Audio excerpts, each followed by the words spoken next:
एक नेता बार बार सच बोलता है और हर बार उसे झूठा कहकर दबाने की कोशिश की जाती है।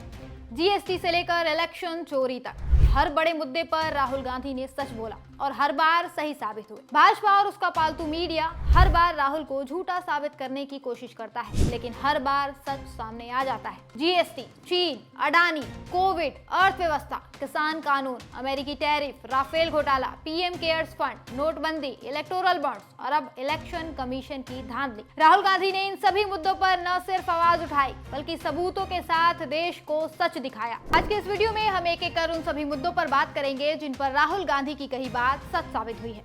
सबसे पहला है जीएसटी।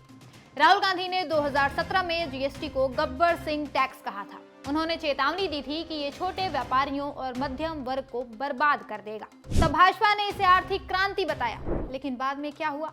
जीएसटी के जटिल नियमों और ऊंचे टैक्स रेट्स ने छोटे दुकानदारों, व्यापारियों को तबाह कर दिया। कई बार नियम बदले गए, रेट्स घटाए बढ़ाए गए, पर आज भी लोग जीएसटी की मार झेल रहे हैं। चीन के मुद्दे पर भी राहुल गांधी सही साबित हुए। राहुल ने 2020 में गलवान घाटी में चीनी घुसपैठ पर सरकार को चेताया था। उन्होंने कहा था कि मोदी सरकार चीन के सामने कमजोर पड़ रही है।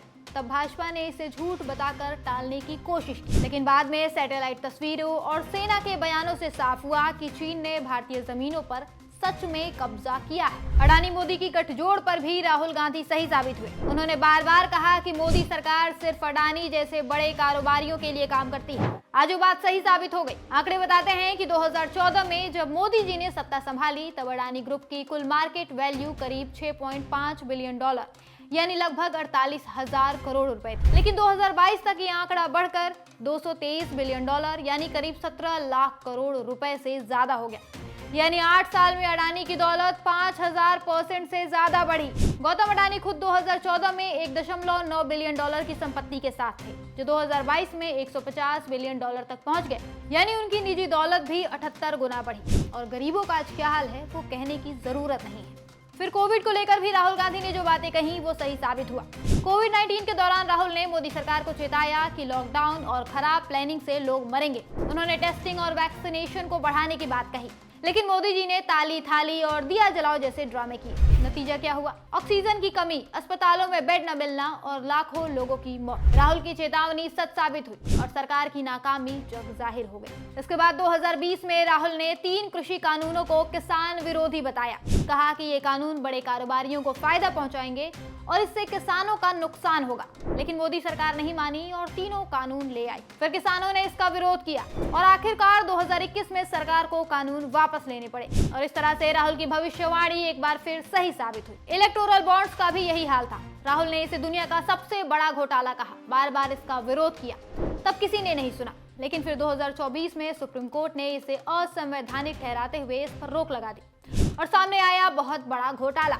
राहुल ने कहा था कि ये कॉर्पोरेट से पैसे उगाही का तरीका है और सुप्रीम कोर्ट के फैसले ने उनकी बात को सही साबित कर दिया। और अब आता है ताजा मामला इलेक्शन कमीशन की धांधली का। 7 अगस्त 2025 को राहुल गांधी ने प्रेस कॉन्फ्रेंस में कहा कि इलेक्शन कमीशन और भाजपा मिलकर वोट चोरी कर रहे हैं। उन्होंने कर्नाटक की महादेवपुरा सीट का उदाहरण दिया, जहां 1,250 फर्जी वोट मिले।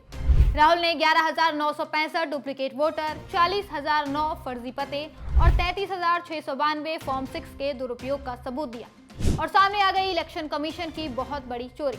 तो इस तरह से राहुल गांधी ने बार बार सच बोला और हर बार भाजपा ने उन्हें दबाने की कोशिश की, लेकिन सच हमेशा सामने आता है। जीएसटी से लेकर इलेक्शन चोरी तक राहुल ने हर मुद्दे पर देश की आवाज उठाई।